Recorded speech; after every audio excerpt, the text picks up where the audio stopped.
I read it in 3 days, like a compulsive little crazy lady. How am I living under a rock and not knowing this woman is out there existing and writing amazing stuff? Aubrey is scrolling YouTube. No judgment, my friend. So this is like a bit of a story, you guys. It'll inspire me one of these days. I keep wanting to swap out book titles with Riley Sager book titles. What is that? I'm sorry. Hi everybody, it's Audrey and welcome back to Chapter and Converse and welcome to part 1 of what I read in January. So I am full on filming this in January because I have started out really strong this month and I'm really excited about it, and I kind of don't even want to wait till the end of the month to talk about some of these books. So I don't know what is happening with me right now. I'm trying not to question it. I feel like I am like a whole different me, not in the sense that I'm reading books I wouldn't normally read, but I kind of have been creating like baby TBRs of books I want to read and actually sticking to it. I feel like I don't know, I'm just coming at this year in a completely different way, but I'm actually planning some of what I want to read, and not even intentionally. Like I didn't come into this year with the intentionality of planning my books, but here I am and I'm picking up books, and I would say for the most part, I am thoroughly enjoying them. So let's talk about everything I've read so far because I just want to scream about these books. So for those of you who follow me on Instagram, book number 1 is no surprise. It's The Last Party by Claire McIntosh. Drama. So I made such a big thing about it. I feel like I also made a big thing about it on here, that I wanted to read this book starting on New Year's Eve or New Year's Day, because this book opens on New Year's Day with the discovery of a body of the guy who was hosting the New Year's Eve party the night before. And by New Year's Day, he is dead and everybody is a suspect. So in the I don't really plan, but I made a plan area situation, I have no words today. I started this book as planned on New Year's Day and I absolutely loved it. So I have read a few Claire McIntosh books in the past. It's been a minute since I've read her, but I did enjoy her books that I read. And what I did enjoy, I should tell you which ones I read. So I read I Let You Go, which was her debut, and then I read Let Me Lie. And I really enjoyed both of those books. So there was an element of police investigation with that. There was some really solid mystery to both of those books. I really enjoyed Let Me Lie. I feel like I'm gonna keep Let Me Lie. I want to say the last time I lied. I keep wanting to swap out book titles with Riley Sager book titles. I just filmed a video where I did that a bunch of times. Riley on the brain. But Let Me Lie was a really interesting book that was both police investigation, but it also had such an interesting exploration of grief and pain and motherhood and sort of all of these emotions. And it was a woman dealing with the death of both of her parents and trying to look into what happened to them.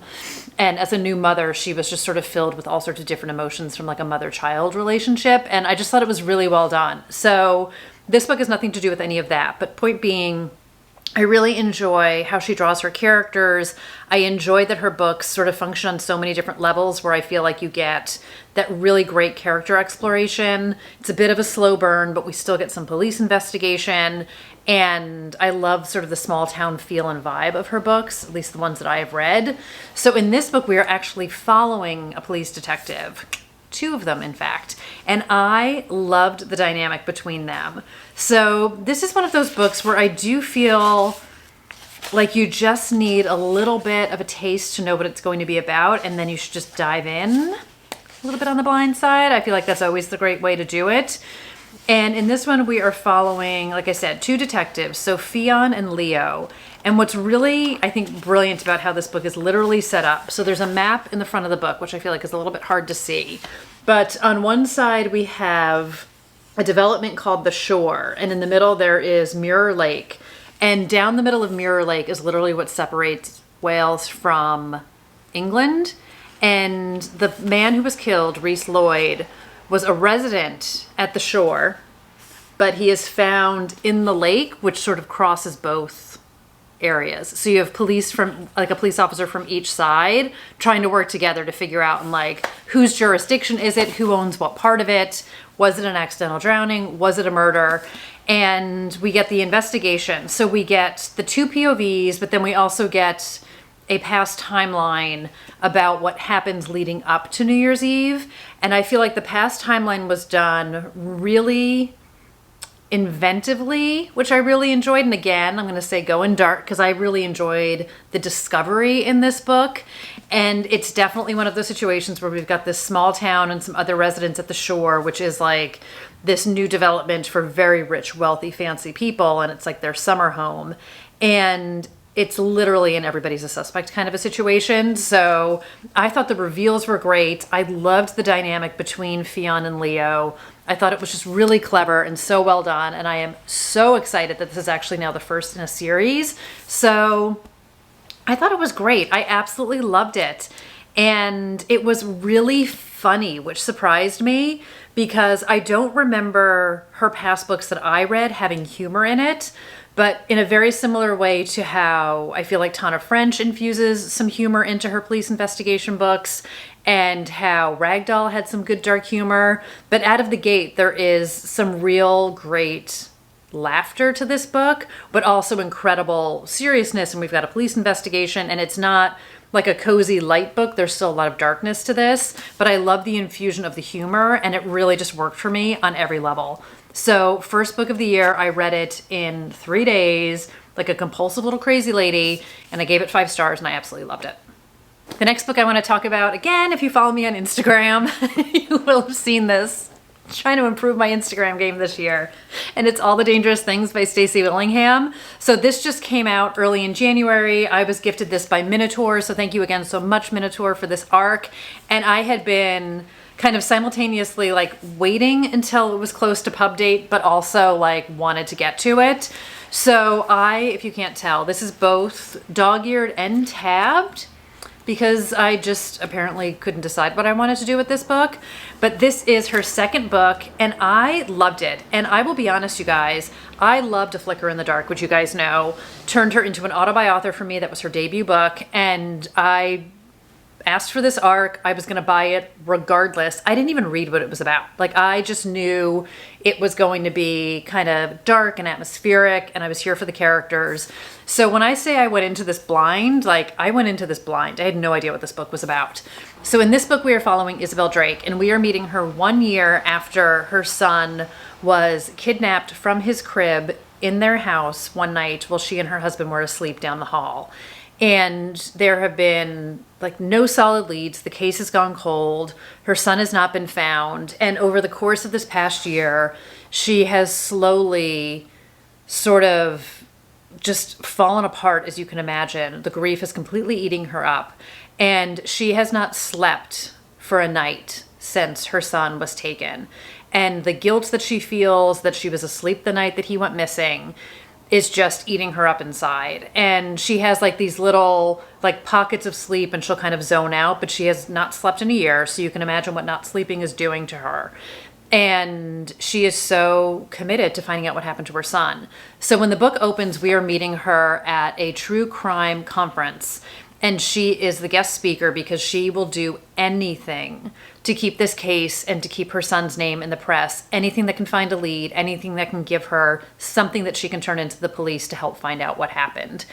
And we really witness this really just like painful journey of this woman as she is trying to find out what happened. And again, everybody's a suspect and she is really functioning barely keeping it together. And you can imagine she's a bit unreliable. The cops just kind of find her to be in the way. Nobody really trusts what she's saying. Can she even trust herself?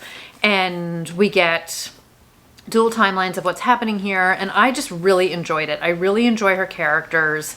I think Stacey Willingham poses some really interesting questions in this book about sort of what you would do in certain situations. And I mentioned this in my Instagram review as well. There's an author's note at the end of this to read after the book. Stacey Willingham is even like, don't read this until you're done because it gives stuff away. But I think the author's note also just lends such interesting commentary and her perspective on writing this. And there's just so many strong, interesting women who are driven by so many different things in this book. And even the dynamic between Isabel and her husband. I just found this book so thought-provoking in so many different ways, but also wholly entertaining. I was here for it. I was questioning stuff, and I just loved it so, so much. So highly recommend. And if you haven't already picked up Flicker in the Dark, I highly recommend that one as well. But I loved this. I just absolutely just like sealed the deal again that I will read anything this lady writes. The next book I have is part of my 23 in 2023 because I couldn't wait to read it. It's called A Quiet Retreat. This is by Kirsten Magdalene. I don't know how this is the first book of hers that I've read. She's written like 30 books or something crazy. Like I fully at the end of this book was just like, oh, I wonder if there's anything else she wrote that I could read. It's 2 pages of books, you guys. How am I living under a rock and not knowing this woman is out there existing and writing amazing stuff? The first of many, I am sure. So this is about a group of famous writers who are invited to this writing retreat. I just filmed the video about February new releases, and there's a book called The Writing Retreat by Julia Bartz coming out, which is about a bunch of writers who go to a remote retreat. Things don't end well. So this is about a group of writers who are invited to this place called Black Hills. Yes, Black Hills Manor. It is in South Dakota for a week-long writing retreat. Get your stuff done, and things start to happen. So this is a book I would absolutely recommend going into blindly, and I feel like it's all just such great fun. And it's one of these books where like everybody shows up. They've like met at writing conferences before, but none of them know each other. They're not friends. And everyone's there to finish their book and do what they got to do. And I feel like I obviously come at this with like a writer obsession kind of perspective. And sure enough, like there's some drinking and they're in the hot tub and everything's cool. But then like things start going missing and weird stuff starts to happen. And then it's just like, whew, I mean, it goes like crazy town in the best way. So I feel like the beginning of this was kind of like this slow burn, getting to know everybody, kind of building up stuff. And then we like, we take like a hard right into No Exit by Taylor Adams. I loved it. I absolutely loved it. It is not a long book, but again, I feel like it packs in so much and it feels longer than it is in a good way. Like I feel like I spent more time with these people. It's 220 pages. I read this in like a day and a half. I absolutely loved it, but I had such great fun with it. I am always a bit biased and partial to a book about writers, and I really enjoyed those insights of them talking about their writing life, which you guys will see is going to be a theme in another book that I'm reading. But I just thought this was such great fun. I can't believe I haven't read more by her. So if you like the isolated thriller trope, we've got a group of strangers who are at this manor, and then really weird stuff starts to happen. I was totally here for it. I was totally here for it. And it's like everybody's got a secret and everybody's got some stuff. And I just thought it was wonderfully atmospheric and just really well done. And just such a delicious, bingeable book. Highly recommend. And I will definitely be picking up more by her. If anybody else has been reading her, let me know, because I definitely, like I said, feel like I've been living under a rock. And I don't even know where to begin with her list of standalone novels. So I would be totally jazzed to get a recommendation. So let me know, you guys. Let me know. Next up is another book that I absolutely loved. Again, got a bit of a theme. And this is Everyone in My Family Has Killed Someone by Benjamin Stevenson. So I talked about this book kind of at the end of 2022. I talked about it in a book haul, and I think I talked about it in like a, I'm going to read this before the year ends kind of a situation, but I didn't. But I picked it up really quickly in 2023 because this book just came out in the US. So this was out in the UK back last year, and I saw some other bookstagrammers who had arcs of it for the US talking about how great it was, and I sort of accidentally stumbled upon the fact that it had already been published in the UK, so I picked it up. And this is one of those books where I feel like the style of this book is either going to work for you or it isn't, and it really worked for me. And I would say that this book, I've got like bangs in my face. I would say this is very Knives Out meets Clue, kind of meets classic Agatha Christie with a twist of Fleabag in the breaking of the fourth wall and in some of the humor. So not like totally inappropriate Fleabag humor, but some humor, but the breaking of the fourth wall. So in this one, I'm going to sound like a broken record this month. Go into it blind. You just need a little bit of a taste of it. So the name of the book, obviously everyone in my family has killed someone. This is also the opening line to the book, and it takes it one step further, and it says, everyone in my family has killed someone. Some of us, the high achievers, have killed more than once. I'm not trying to be dramatic, but it is the truth. So we are following Ernest Cunningham, who goes by Ernie or Ern, and there's a really funny line about Ern in this. This book is so flippin' funny, you guys. And he is reluctantly heading to this family reunion. This is set in Australia. They are going to a ski resort. Isolated vibes are coming. Snow is coming. And his family has not all been together in several years, and for good reason. And we find out all that and then some. And they are reuniting. And no sooner is everybody's arrived that a dead body shows up on the ski slopes, clearly not dead from natural causes. And who done it? In a family full of killers, who's done it? So we follow this sort of unfolding of this reunion of everyone together, and Ernie is giving us insight into everyone in his family. And what is also brilliant, and I feel like this is the part, two things that are or are not going to work for you. One, the breaking of the fourth wall, which I really enjoyed. I thought it was funny and well done. And the second part is Ernie himself is a writer of like instructional writing manuals. So he's going to tell you how to write a thriller, how to write a spy novel, how to write a mystery. So he is well versed in the rules of the road, so to speak. And he gives you a list kind of right out of the gate of kind of the rules of the golden age of detectives. And you have to follow the rules. And he promises us that he will be truthful and he will be honest and he's not going to lie to us and he's going to take us on this journey. So what I enjoyed, and I know that this is something that also didn't work for everybody, is he'll say like, so this is the point in the novel where you're going to get a clue, or you're going to have to pay attention to this, or you're going to find out something secret about this person. And he will like call himself on the things that are happening. So I feel like it both plays into the tropes and the rules of a good mystery, but also subverts them and plays with them. So I just thought it was great because it's just sort of like, at this point in the book, this needs to happen. You know, at this point, that's going to happen. And like, I know there's no coincidences, but like, you got to throw me a bone. Like, I need at least one thing to work in my favor. But he acknowledges all of them like as they're happening. And then really, really, really early on in the book, as in the prologue, he's like, if you're just here for the gory detail, deaths in this book either happen or are reported to have happened on these pages. And then he tells you a whole list of which pages to flip to where you find out about who's dead. So I would say, like, when I was reading this, I was like, should I? And I was like, no, I'm not going to flip ahead. But he just puts it all out there. So I think it was a really good mystery. I know some people also had said that they were like distracted from like the actual core mystery of who is the dead person on the ski slope and who done it and what happened with all of the other stuff happening. I thought it all worked together really brilliantly. I totally enjoyed this book and I just had such great fun with it. So I'm a huge fan of his writing and I just thought it was absolutely amazing. So I believe this is his third book. He's also a stand-up comedian, which obviously explains a lot of the great humor in this.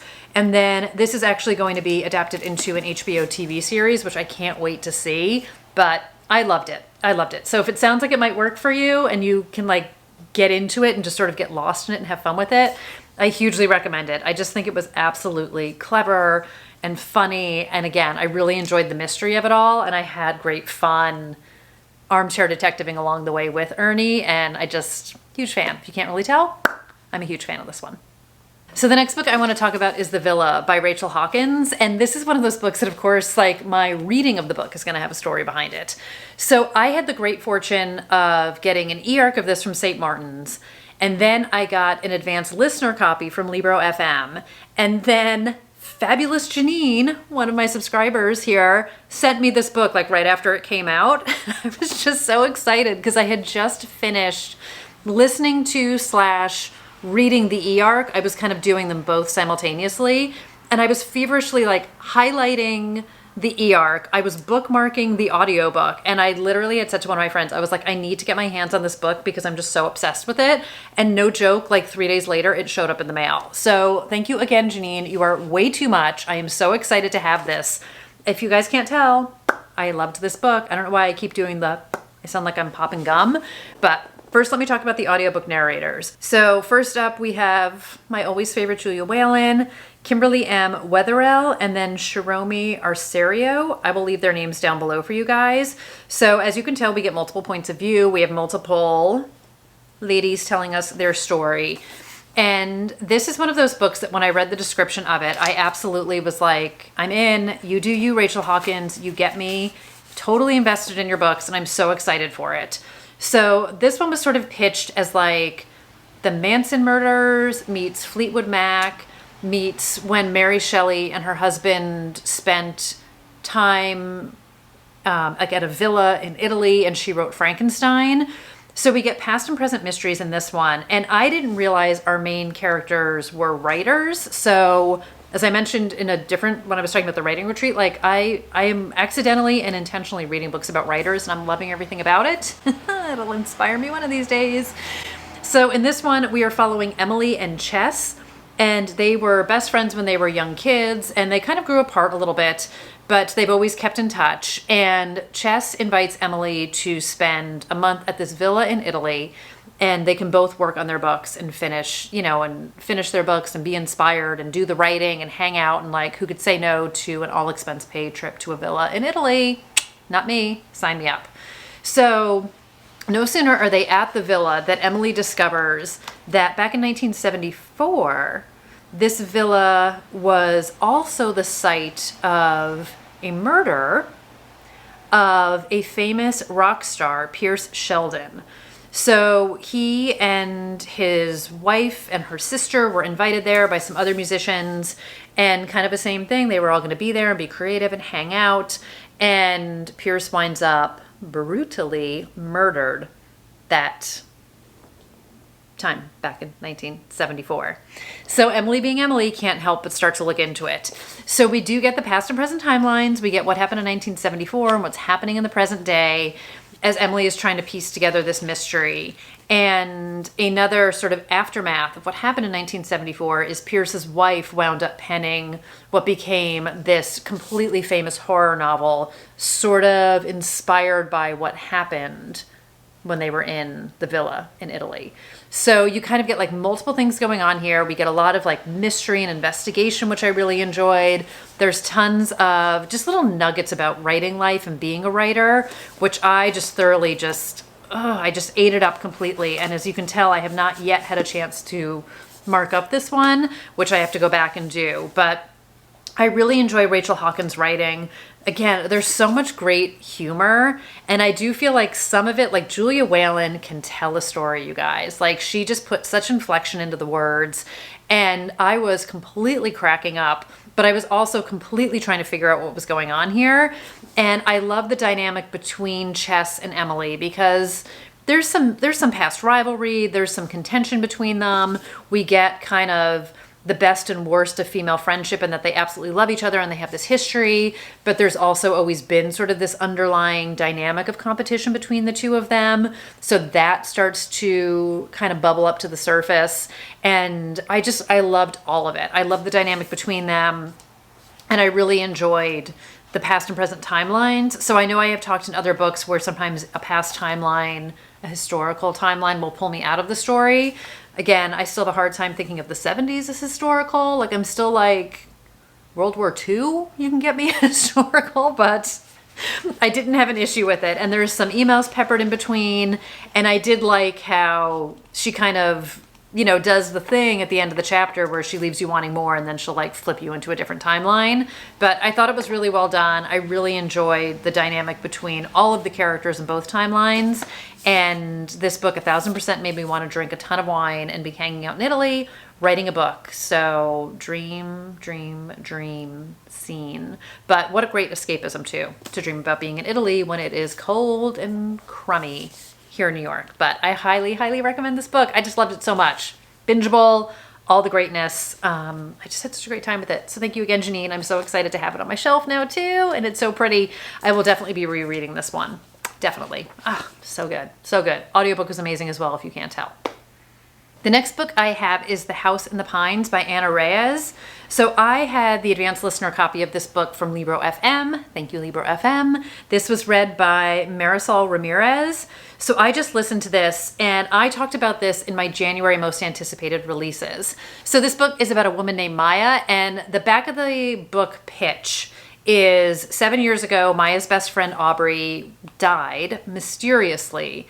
So it was the summer between their senior year in high school and heading out to college. And they befriended this guy, Frank, that summer, who was working at the local library. I think he was like 20 years old, college student. And the three of them were hanging out, and Aubrey just mysteriously like dropped dead. Like nobody touched her, nobody was near her, no physical wounds to her, unexplained death. And then in the present day, when the book opens, Aubrey is scrolling YouTube. No judgment, my friend. Or I'm sorry, Maya. Aubrey is the one who died. Maya is scrolling YouTube, and she sees this video that has gone viral, which is surveillance camera video from a diner right near her hometown. And there's a man and a woman sitting across from each other in the booth, and the woman just drops dead in the booth. Nobody touched her, nobody came near her, no physical wounds on her body. And the person sitting across from her is Frank. So I keep wanting to say Aubrey. Maya becomes obsessed with what happened to this woman in the present day, and she is still trying to figure out what happened to her best friend in the past. So I loved the premise of this book, and I love the past and present timeline, and I love the investigation of it.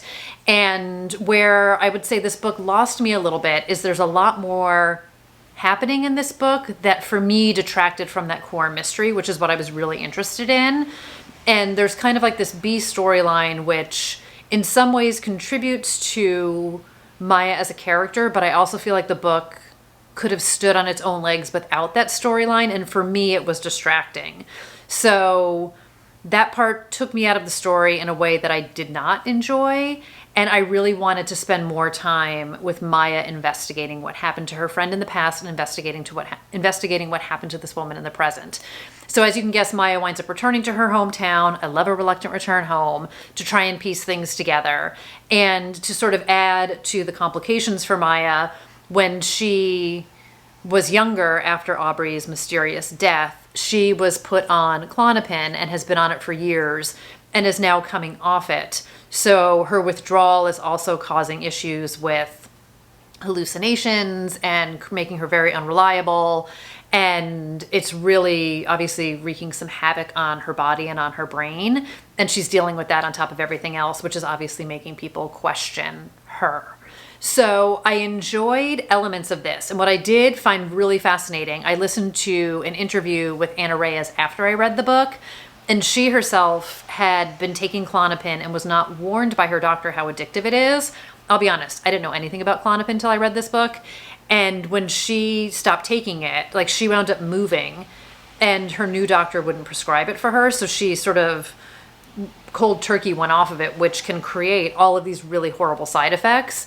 So I thought it was really interesting not having known this about her. She was writing this book with her own experience of what it was like with the withdrawal and just sort of how that really did mess with her mind and her body, which I really appreciated in retrospect about how she created Maya as a character.